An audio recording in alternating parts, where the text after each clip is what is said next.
Good afternoon, everyone. Welcome to today's session. So today we are on day 2 for Infosys Placement Drive, and I'm speaking specifically on interview essentials. So yesterday was day 1, today is day 2. Yesterday I spoke about certain aspects of interview in terms of dress code, your appearance, why it's important.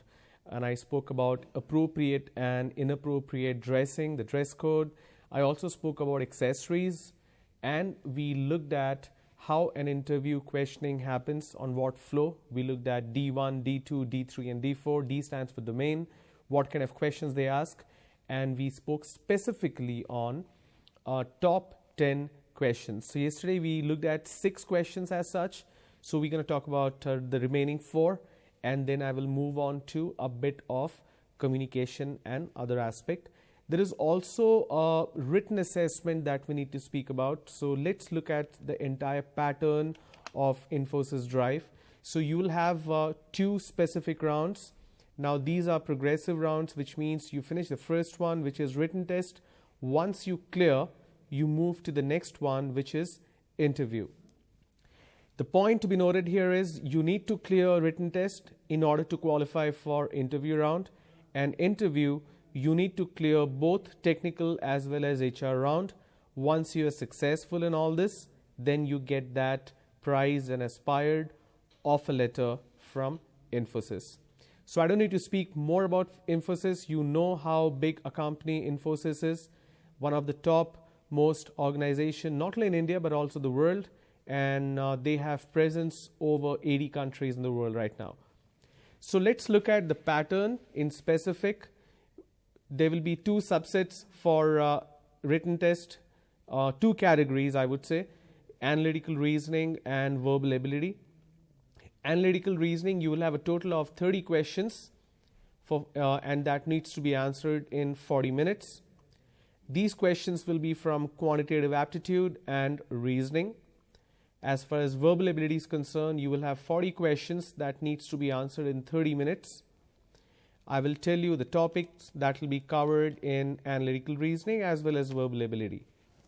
So when we talk about aptitude, the first one, that's aptitude, you have data interpretation, syllogisms, data sufficiency, problems on trains, time and work, permutation and combinations, number series, coding and decoding, and puzzles. And when we look at verbal ability, you will have critical reasoning or theme detection, fill in the blanks, sentence correction, and reading comprehension. You will have 2 reading comprehension with 5 questions each. So 5 into 2, 10 out of 40. These 10 questions are from reading comprehension itself. So remaining 30 will be divided into theme detection, fill in the blanks, and sentence correction. We will also do a lot of practice on reading comprehension and theme detection in next couple of days. So you can download an Android app from the Google Store, considering most of you use Android device. So for verbal ability, you have Pocket Verbal Ability and Pocket Aptitude, which is specific to the aptitude and reasoning. So please download these 2 apps. You can get that for free. You don't have to pay for it. Once you install, this is how the screen would look like. Maybe there could be a change in the user interface now. But you will have questions on synonyms, antonyms, one-word substitute, fill in the blanks. All this you will find there. And you can just go ahead and take the test and check your knowledge. The more you practice, the better you get. This is how Pocket Verbal Ability app looks like. And this is the aptitude app. Take a look at this. So aptitude as well, you will have questions and you can use a notebook and pen to find out the correct answer. Now this is all about the calculation. Now make use of these free resources that you get. Even this particular program is getting broadcasted live on MANATV. You can also find it in YouTube channel, MANATV Amravati channel. There are tons of videos you will find facilitated by AP State Skill Development Corporation on Infosys Drive, TCS, Capgemini, you just name it and you're going to find specific campus drives, pattern as well as practice and trainings. So make use of these freewares, the free resources. So we're going to move on to our session on interview essentials. So yesterday we looked at the common questions that you get asked. The first one we looked at the D1 question, which is tell me more about yourself, which is primarily the self-introduction round, your name, where you're from, your education background, and that has to be in reverse order. When I say reverse order, that means you are pursuing your BSc, so you speak about that first, then your second year and first year, then you speak about your intermediate, then in the end you speak about your 10th. Just tell them what's your score, which university or college or school you have done your education from, and keep your family background to as brief as possible. Just occupation of father, mother, how many siblings you have, that's it, that's about it. You don't have to go deeper into it. Okay. So the second question we looked at, what are your hobbies? Now hobbies are something which is an extension of your personality. And hobbies are something which always teaches you something. So you could be a person who's collecting coins or stamps. Now remember, in the beginning, yesterday I said, in an interview, you need to strive to be different from everybody else. How can you strive to be different? One aspect is to use words which not many people are using. For example, you have a word called skill, but instead of using the word skill, you use the word competency. You have the word which is capability, but you use the word ability. Likewise, in terms of hobbies, there are people who collect stamps and first day covers. Instead of saying I collect stamps, you can just say I'm a philatelist. Philatelist, let me just write it down for your benefit.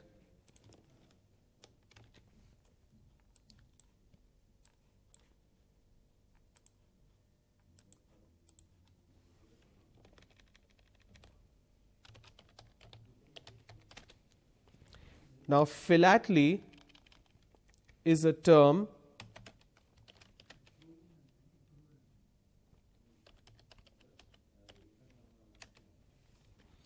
let me bring that in center so that's easier for you to read.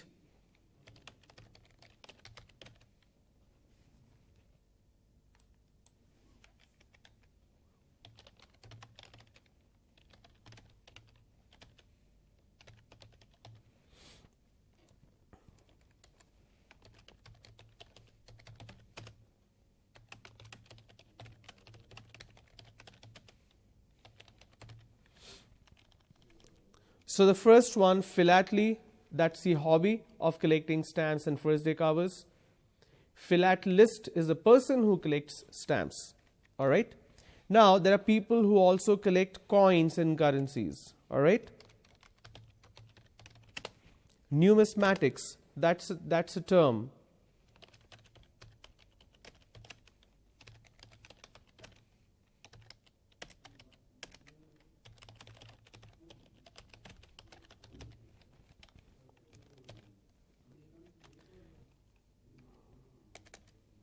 And the person who does that, numismatist.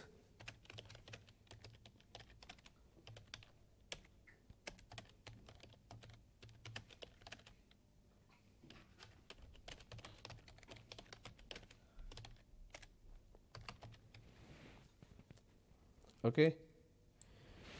So instead of saying I collect stamps, first day covers, or I collect coins and currency notes, instead of using that, if you say I'm a philatelist and I'm a numismatist, that will carry more weight and you will end up impressing the person. Okay, so let's go on. Now, if you say you like reading books, you please be sure that you're speaking the truth. Please remember, when you lie in an interview, you get caught. So never make the mistake of lying in an interview. All right. Now, strengths, I spoke about it yesterday. Strengths are something that adds value to your personality and adds an edge to your personality. And most importantly, it should help the team, it should help the organization wherever you're working. So if you say my strength is I can run 10 kilometers in 5 minutes, that's not a strength. So strengths like hard work, dedication, integrity, adaptability and teamwork, these are appropriate strengths. And weakness, you can't say my family is my weakness. That's not actually a weakness. Weakness in terms of your personality, something that you're working on. Whenever you speak about weakness, you also need to speak about your action plan. All right? Now here, there are certain weaknesses that's mentioned. For example, I'm lazy. That's actually a strength. You just spin it differently. You say, I'm lazy because if a work takes 1 hour to do, I find shortcuts to do it faster because I don't like to spend too much time on it. So that's why you are actually a smart worker. You hate being lazy, so that's your weakness. Now, why do you want to work for this company? So we looked at 4 questions yesterday. We're going to look at 6 today, the remaining 6. Now, whenever they ask this question, it means you got to be prepared about the organization you're going for. You will find lots of information about Infosys on websites, journals, forums, student forums, discussion boards. Please prepare about the company you're going for. Next week you could be going for Infosys Drive. The next week you could be going for TCS or some other company. Even if the company is not too big, they definitely have an internet and web presence. If you make the mistake of not going through what the organization is all about, then you are making a very big mistake. You need to know which organization you're going to and why you're going, why that particular organization attracts you. Just the name is not enough. You need to know more about it. That's why they ask this question, why do you want to work for this company? So what you're supposed to do is speak about what the organization means to you, how will the organization help you build your career. So you can say sentences like, ever since I was in school, I heard so much about Infosys, not only from my family and family members and friends. Every time I would look for anybody's success in IT industry, I would definitely see the name of Infosys there. I came across a lot of people who graduated from my city, my town, my college, and some other universities or colleges, and their only dream and aspiration was to work for Infosys. This is an organization which is not only an epitome or at the peak of performance as an Indian organization, but it also provides the platform for people like me who is graduating from a college or a university, and those people who want to build a successful career. Infosys as an organization gives me the opportunity, gives me the platform to identify the areas where I need to work on, where I can transform from being a student to being a professional. When you use these kind of answers, it shows that you have worked on what the organization is all about. Speak about the innovation the organization is into. Speak about the diversity the organization into. Now, Infosys is definitely a software company, but the software that they develop and they maintain can be used in various industries. You will see the software used in banking industry, insurance industry. You will have the software used in financial sector. You also have the software used in passport office. You could have the software used for railway reservation, for flight reservation, which is hospitality, for hotel industry, for booking reservations in hotel rooms, in direct hotels. It could be aviation industry in terms of flight operation. It could be health management. It could be hospital management. It could be university management. It could be petrochemical industry. It could be hydel projects. Anything that you talk about today has the role of software, and Infosys has its presence. When you're going on the road, you see the sign on highways which talks about the traffic issues. So there also software is involved, and you never know, there could be some kind of artificial intelligence where Infosys is involved. So there is no restriction as such or limitation as such in terms of what industry Infosys is into. It's really, really diversified. So talk about how diverse the organization is, not only in terms of the presence of the products, but also in terms of services. You could have a team of Infosys sitting in an agriculture company somewhere in Africa or South Africa and managing the supply chain management. So the limitations are actually, it doesn't exist. The possibilities are endless. So when you talk about the magnanimity of Infosys is into, not only in India, but definitely outside India, it shows that you have done your homework and you definitely know what you're signing up for. All right? Why should I hire you? Now, this is a question which every company will ask you, regardless you are a fresher or if you are getting recruited from a campus. You will essentially speak about the answers that you spoke on question number 3. That I am a hard worker, I am dedicated, I have the integrity. So, for example, you speak about integrity. We keep reading a lot about how there is a breach of trust and there is a violation of policies and breakdown of values of an organization because employees do something which they're not supposed to do. For example, taking gifts from vendors or violating some certain kind of data security or information security breaches. Now, I'm a person of integrity. I may lose out on something, but I will not compromise on my personal ethics and values. Infosys as an organization is also a firm believer on ethics and values, and that's why I feel that I am the right match for your organization. As Infosys as an organization, you compete with a lot of other companies for a particular project. Now, in order to get that project, sometimes you have to adopt shortcut, sometimes you may have to adopt something unethical and illegal. But as a value, you do not do that. You let go the opportunity, but you will not compromise on your principles. I am also a person like that. Once in my unit test, I did not study well and I failed in that unit test. I could have copied from my friend, but I chose not to do that. I would rather fail but not copy because it's against my principle. So when you use your strength as a reason why the company should hire you, you are impressing them.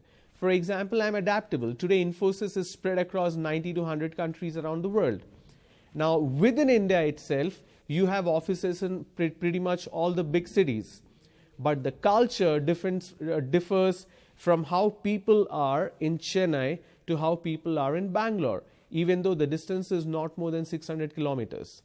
Now, when I talk about the difference of culture from Chennai to Bangalore, just imagine how different it would be if I'm talking about a different country. Now, if I'm part of a working office or a team in Chennai, I need to have a different way of thinking, different way of behavior, different way of culture. And when I move out of India, again, it changes. I'm a person who is very adaptable as well as very flexible. I like working with people. I like interacting with people. Now, considering this as my strength, I'm a perfect fit for the team and the organization because you don't have to work too hard to make me adaptable to a situation. All right? So that is how you answer the question, why should we hire you? You are basically speaking about your strength and how well you fit into the role. All right?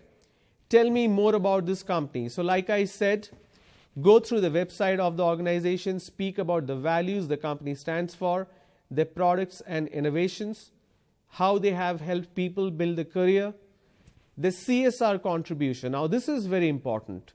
Can anybody answer? What do you mean by CSR? CSR basically means corporate social responsibility. An organization is part of a society and a country. Like all of us should contribute for the development and upliftment of the society and the state and the country. Every organization also has similar responsibility. So you will see a lot of these companies conduct blood donation drives. They take care of plantation. They also take care of education in rural areas. You will see employees from a lot of big companies spending their time in one particular day or time as traffic marshals. They volunteer because we have limited number of resources to manage traffic in big cities where the traffic is really high. So you will see these employees wearing the company t-shirt, Infosys or Deloitte, and they stand at that crossroad and they manage traffic. They help the society, they help the people. Now, when you are aware of things that they are doing for as charity and for the social transformation, that means you also carry the same belief system. So when they ask, tell me more about the organization, speak about these aspects, that how your belief and your thought process is in synchronization with how the organization is also all about. Okay? Why are you aspiring for this job? Why do you want this job? Now here, explain your career goal. If you do not have a goal, think of what you want to do in short term or long term. Say short term 2 to 3 years, long term 5 to 8 years. You need to know what you want to do, right? So explain your zeal to build your skills, your competencies. Talk about short term and long term goals. Explain how this job will help you achieve the goal. Say for example, short term goal. So my goal is to work in an organization where I expand my knowledge. Right now my knowledge is limited, my skills are limited only to the academic books that I've gone through and the project that I've undertaken. Now my short term goal is to work with an organization where I apply my theoretical knowledge in a practical manner. Now Infosys is an organization which I believe will allow me to do that. My long term goal is to establish myself in my career where I contribute not only to the team but also to the organization. And in next 5 to 8 years, that is what I wish to achieve. I want to be successful, I want to be established, I want to make my parents proud of myself. So these are my short term and long term goals, and that's the reason I'm aspiring for a job with an organization like Infosys that's going to be a catalyst in making this aspiration come true. All right? What are your salary expectations? Now this is a trick question in the sense, if you are experienced, then you can definitely go with certain number in your mind because you have already proven yourself in a particular organization. But when you are a fresher, your knowledge is very limited. It's only to what you have done within the 4 walls of your classroom. Now that is very, very different from the practical world. What you learn in classroom is not even 5% of what the reality is. So you can't put a price to yourself. There is a saying I always talk to people about. People pay you not for what you know, they pay you for what you do. So you don't get paid for what you know. If you have the knowledge, sorry, I can't pay you. I will pay you for what you do with that knowledge. So for theory, you don't get paid. You get paid for doing it, not knowing it. That's why when you talk about a campus drive, you certainly would know, your placement officer would certainly tell you what is the salary bracket that this company is looking for. Depending on your performance in the interview and the written assessment, you will obviously be placed in certain grades. So when you have a question like this, please do not specify any kind of amount. So never quote an amount. Speak about your focus on career and state the reason why you would accept the company's policy with regards to the salary package designed for freshers like you. So say that, sir, I'm a fresher, I do not have any experience, I do want to start my career, and I'm very sure I cannot demand a specific amount being a fresher without any practical knowledge and no experience. So having said that, I'm sure you have policy for freshers like me. So based on my performance, I'm sure you have policy in terms of salary bracket, and I would be very glad to accept that. Because my focus right now is to build my career, to start my career, rather than entirely the money aspect. But don't say I'm not looking for money. Then they will say that, can you work for free? You can't say that. But what if they say, no, you will have some amount in your mind. What is your expectation? We understand that you're not expecting because you are trained to answer like this. Some may say this. But you may have certain expectation, right? What's your expectation? In that case, you can say, whatever the industry standard is, anywhere between 8,000 to 15,000 or 20,000, depending on the organization you're going to. Like there are organizations like Microsoft, there are organizations like Deloitte, they pay much higher. There are organizations like Genpact which pays much lower. So do your research. What is an average salary a company offers to freshers for job roles like what Infosys is hiring you for, and have that. But please don't use that amount in the beginning itself. Give a very diplomatic answer. If they insist on an answer, then mention that. All right. Now, what are your career goals? Talk about your short-term goal and the long-term goal. Speak about what you want to achieve in the next 2-3 years. Speak about your desire to become an expert and contribute to the work that you are doing. All right. So I'm just going to do a quick recap for the top 10 questions. So here is your question number 1. I'm going to pause here. Please make a note of question number 1. You should have a notebook and pen, so please make a note of it. This is question number 2.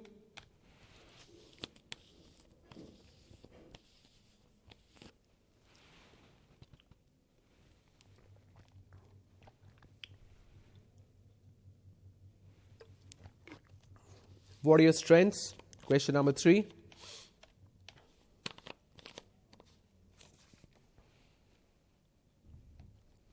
Four, your weakness.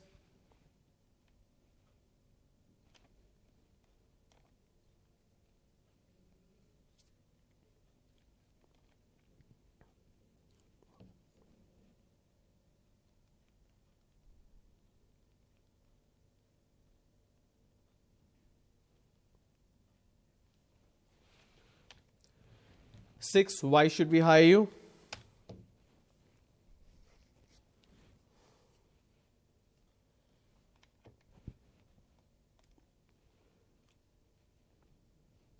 Seven,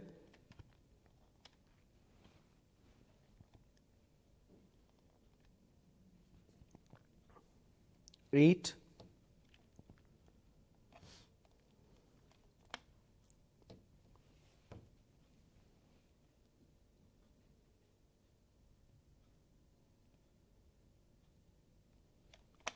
nine,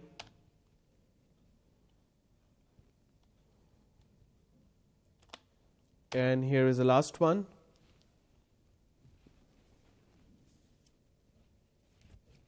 All right. So I'm sure this was helpful. So whatever you learned in terms of interviews, please focus on it. I'm going to talk a bit on the body language.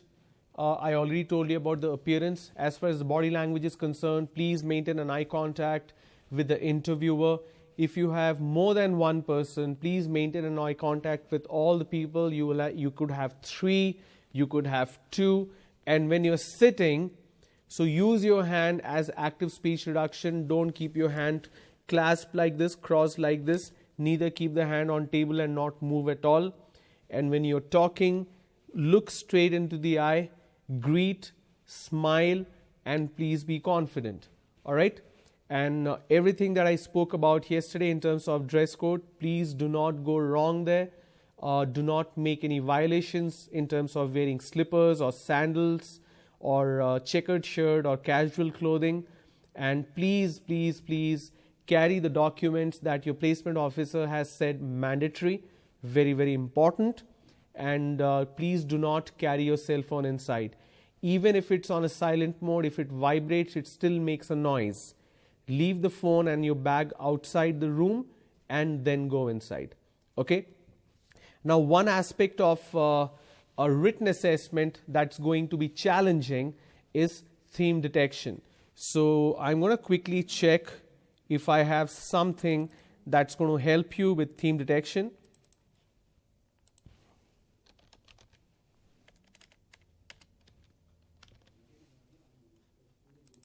There you go. Now, theme detection. Now, as far as passage comprehension is concerned, you must have practiced a lot, but theme detection is slightly difficult. Okay. Now, this is how the questions will be. Each of the following questions contains a small paragraph followed by a question on it. Read each paragraph carefully and answer the question given below it. What happens in theme detection is the paragraph will be very small, but what you need to do is you need to derive the inner meaning of the paragraph. There could be one particular question. For example, the passage best supports the statement that motivation is what among this. So you got to be very, very careful when you're reading it, because the paragraph has how many lines? It has only 6 lines here. You need to have a real skill of understanding the inner meaning. Sometimes the exact meaning will not even be mentioned. They are just asking the theme or the summary or the gist of the paragraph. Clear? So let's look at this particular question. I will also pick the answer immediately so that you understand how it works. Pay attention here. I'm going to read out this particular paragraph for theme detection. The attainment of individual and organizational goal is mutually interdependent and linked by a common denominator, that is employee work motivation. Organizational members are motivated to satisfy their personal goals, and they contribute their efforts to the attainment of organizational objectives as means of achieving their personal goals. Now, what does it mean? When you work in an organization, you are not working just to make the organization successful. You are joining that organization because you have your personal goal and aspirations. Now, when you achieve your personal goals, you are also achieving the organizational goals. Now, that is a driving force for motivation, right? Now, it says the driving force of an organization is employee work motivation, how an employee is motivated to work. So, let's read it again. The attainment of individual and organizational goal is mutually interdependent, which means if I succeed, the organization succeeds, are linked by a common denominator. You understand what is numerator and denominator, right? So, common denominator is employee work motivation. Organizational members are motivated to satisfy their personal goals, and they contribute their efforts to the attainment of organizational objectives as means of achieving these personal goals. The passage best supports the statement that motivation encourages an individual to give priority to personal goals over organizational goals. All right, moving on. Now, you need to do this yourself. Due to enormous profits involved in smuggling, hundreds of persons have been attracted towards this anti-national activity. Some of them became millionaires overnight. India has a vast coastline both on the eastern and western coast. It has been a heaven for smugglers who have been carrying out on their activities with great impunity. Impunity means without fear. There is no doubt that from time to time certain seizures were made by the enforcement authorities during raids and ambush, but even allowing these losses, the smugglers made huge profits. It basically talks about smuggling that happens in the coastline from Maharashtra, Karnataka, Kerala, then again Tamil Nadu, Andhra Pradesh, Orissa. So that's the entire coastline, as well as West Bengal a little bit and Gujarat also a little bit, right? So they are all facing the sea on the borders. The passage basically says that people who are taking up this anti-national activity are making millions of money.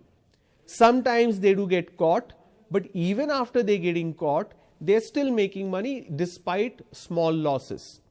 And it's a real challenge to stop this because of the vast coastline India has. Now, what does the question say? The passage best supports the statement that A. Smuggling hampers the economic development of a nation. Smuggling ought to be curbed. Authorities are taking strict measures to curb smuggling. Smuggling is fast increasing in our country owing to the quick profit it entails. What I'm going to do is pause here for a moment read it, and then answer. Can we have the slide full, please, because there's a lot of text. Thank you so much. Now I'm going to pause here. Please read it carefully. Take your time, read it carefully, and then think what should be the answer.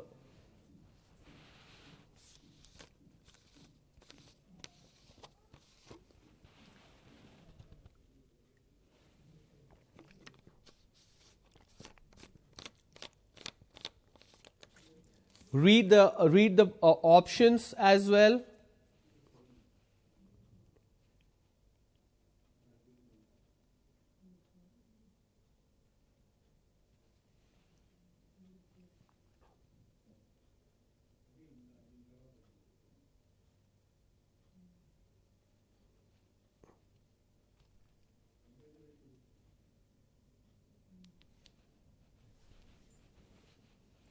All right.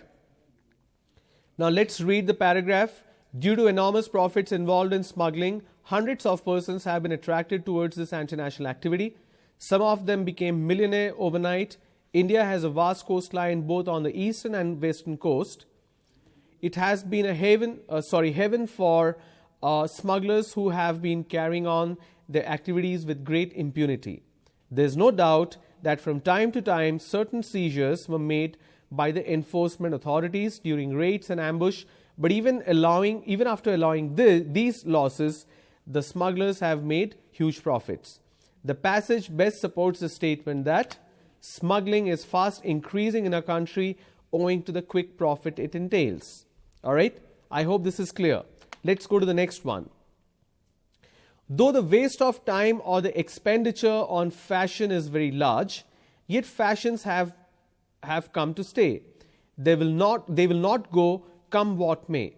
However, what is now required is that strong effort should be made to displace the excessive craze for fashion from the minds of these youngsters. This is about how young people are obsessed with spending money for fashion, right? The passage best supports the statement that fashion is the need of the day. The excessive craze for fashion is detrimental to one's personality. The hoard for fashion should be done away with so as to not let down the constructive development. Work and other activities should be valued more than the outward appearance. I'm going to pause so that you can read it again and figure out what the correct answer is. The passage best supports the statement that the hoard for fashion, hoard means you keep on collecting and buying more and more clothes. The hoard for fashion should be done away with so as to not let down for constructive development. Next, one of the important humanitarian byproducts of technology is a greater dignity and value that it imparts to human labor. In a highly industrialized society, there is no essential difference between Brahmin and Dalit, Muslim and Hindu.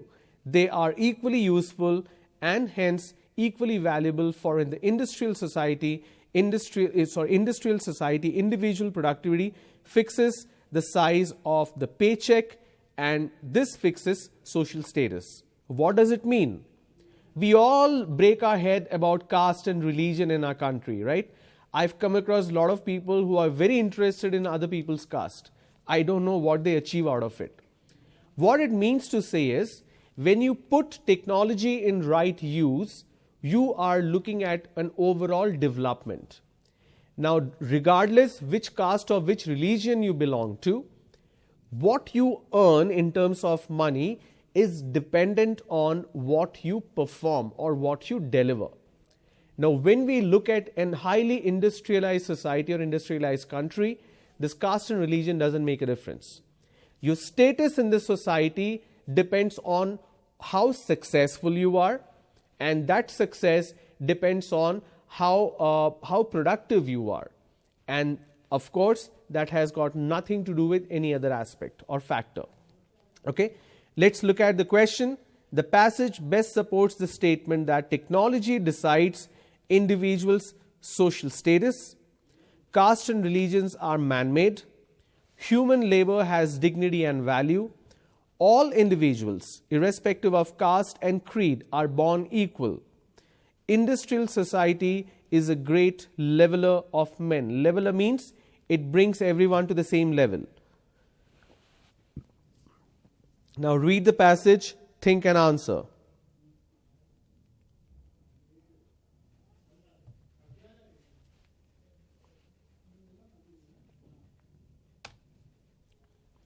The correct answer is C. Human labor has dignity and value.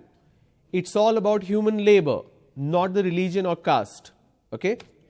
Next, the future of women in India is quite bright, and let us hope that they will justify their abilities by rising to the occasion. Napoleon was right when he declared that by educating the women, we can educate the whole nation. Because a country can never rise without the contribution of 50% of their population. When we say 50%, we mean women, men equal. 50 and 50 makes it 100.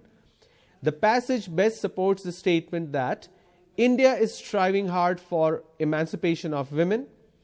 All women should be well educated. A nation can progress only when women are given equal rights and opportunities as men. Women ought to be imparted full freedom to prove their worth and contribute to the progress of the nation. Please read, understand, and then respond. And D is the correct answer. Women ought to be imparted full freedom to prove their worth and contribute to the progress of the nation. Next one. The prevention of accidents makes it necessary not only that safety devices be used to guard exposed machinery, but also the mechanics be instructed in safety rules which they must follow for their own protection, and that lighting in the plant be adequate. This is about a factory setup. How safety is important, sufficient light is important, because if it's low light, accidents could occur. The passage best supports the statement that industrial accidents are always avoidable. Industrial accidents may be due to ignorance. Industrial accidents cannot be entirely overcome. Industrial accidents can be eliminated with the help of safety rules. Industrial accidents usually result from inadequate machinery.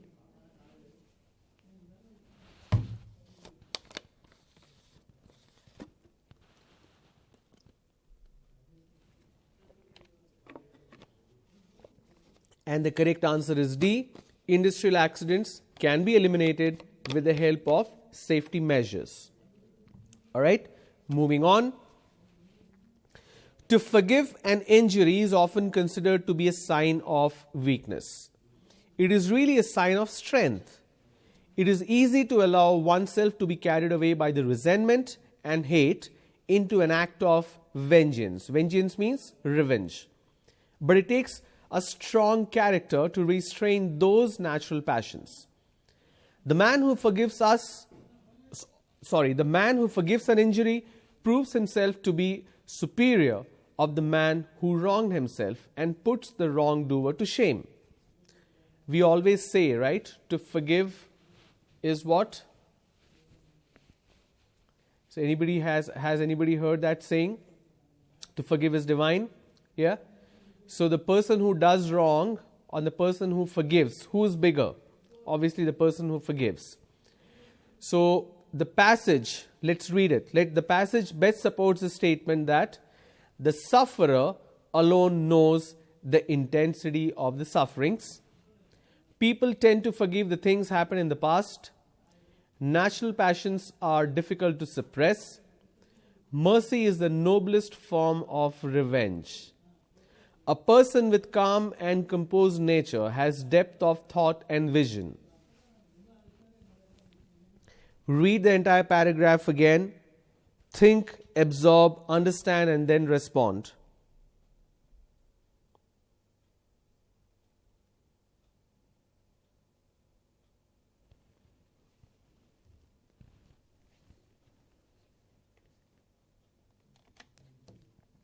The correct answer is D. Mercy is the noblest form of revenge. When somebody does something wrong to us, we always want to take a revenge. But That revenge is something the other person is expecting. But imagine when you forgive that person, that is absolutely unexpected. It's exactly like when we were kids. If we break something, we know that our parents are going to hit us or beat us up, right? Now we expect that. For example, if you did bad in your exam, you had a unit test and you failed, you know that you will reach home, your mom or dad is going to scold you or probably beat you up with a scale. And you're expecting that. But what happens when they don't say anything at all? That makes you feel bad. That makes you decide that, okay, I'm feeling so bad, next exam, I'm going to make them happy. So when you forgive someone, that's a sign of the enormity, that's a sign of magnanimity of your personality. That is what this passage is all about. Okay. Next, industrial exhibition play a major role in a country's economy. Such exhibitions now regularly held in Delhi enable us to measure the extent of our own less advanced industrial progress and the mighty industrial power and progress of countries like UK, USA, Russia, whose pavilions are the center of greatest attention and attraction.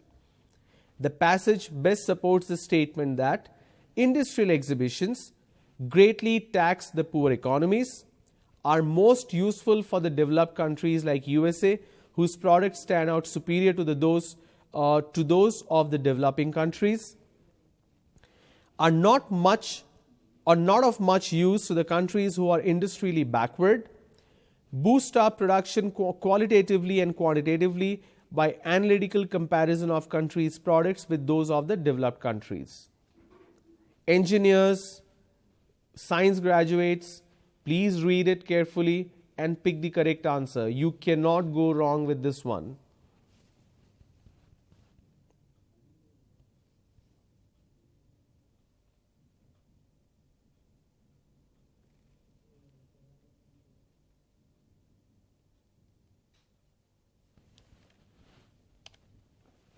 Okay, of course, D is the correct answer. Last one for today. The only true education comes through the stimulation of child's powers by the demands of social situation in which he finds himself. Through these demands, he is stimulated to act as a member of a unity, to emerge from his original narrowness of action and feelings, and to conceive himself from the standpoint of the welfare of the group of which he belongs. The passage best supports the statement that real education will take place if the children imbibe action and feeling, will take place if the children are physically strong, is not provided in our schools today, comes through the interaction with social situations, comes from the self-centered approach of the students. This is part of your education system, right? So you should be able to answer this accurately.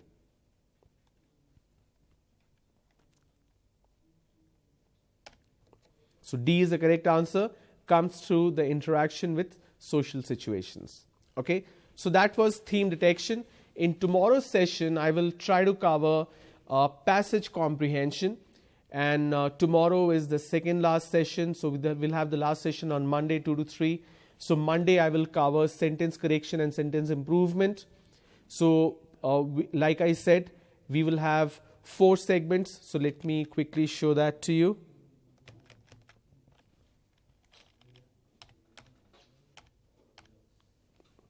Okay, now fill in the blanks is fairly simple, right?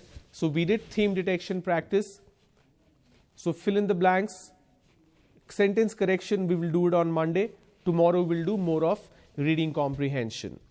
If you need to practice further, if you need to watch more videos, search Infosys Placement Drive or Infosys CRT on the MANATV channel on YouTube. You will find lots of videos. All this has been covered in the past as well. There are a lot of colleges which is still playing back these videos from YouTube only to make sure that it helps you. All this is available for free, so make use of it.